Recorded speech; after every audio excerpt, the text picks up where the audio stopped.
So hello everyone, আজকের ভিডিওতে দেখব যে what is uniform civil code. আর এটা ভীষণই কন্ট্রোভার্সিয়াল একটা টপিক আর ভীষণ ইম্পর্টেন্ট একটা টপিক যে ইউনিফর্ম সিভিল কোড আমাদের দেশে আসা উচিত, কমপ্লিটলি অ্যাপ্লাই হওয়া উচিত কি উচিত নয়। দেখুন, ফর এক্সাম্পল আপনার বাড়িতে 4-5-6 জন মেম্বার রয়েছেন, দাদা ভাই বোন কাকু জেঠু সবাই রয়েছেন, 5-6 জন মেম্বার।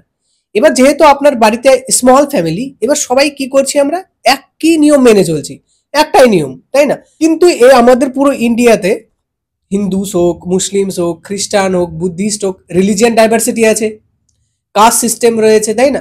এসসি এসটিস অনেক কাস্ট রয়েছে।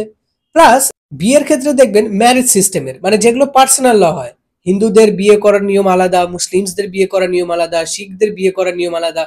বিয়ে করার সময় সবাই সবার নিজের পার্সোনাল লটাকে ইউজ করে। যেমন হিন্দুরা ইউজ করেন হিন্দু ম্যারেজ অ্যাক্ট, মুসলিমরা হচ্ছে শরিয়ত কানুন অনুসারে বিয়ে করেন।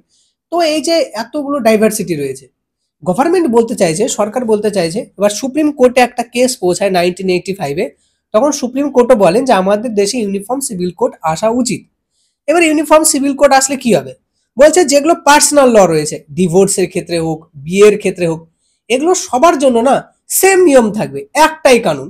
আর সেই একটাই কানুনে সবাইকে মানতে হবে, সে হিন্দুস হোক, মুসলিমস হোক, খ্রিস্টানস হোক, যেই হোক না কেন। এটাকে বলা হয় ইউনিফর্ম সিভিল কোড।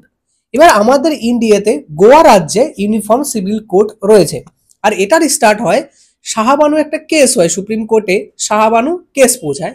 শাহবানু একজন মহিলা, যেনার 60 ইয়ার্স এজ হন, উনি সুপ্রিম কোর্টে পৌঁছান। উনি গিয়ে বলেন যে আমাকে শুধু তালাক তালাক তালাক বলে আমাকে ডিভোর্স দিতে চাইছেন। তো সেইখান থেকে এটা আরো স্ট্রংলি উঠে আসে এবং সুপ্রিম কোর্ট তখনই বলে যে ইউনিফর্ম সিভিল কোড আমাদের দেশে যত তাড়াতাড়ি সম্ভব নিয়ে আসা উচিত। এবার কেউ কেউ বলেন যে ইউনিফর্ম সিভিল কোড আমাদের দেশের জন্য ভালো, কেউ কেউ এর সাপোর্টে রয়েছেন, কেউ কেউ এনার অপোজিটে রয়েছেন।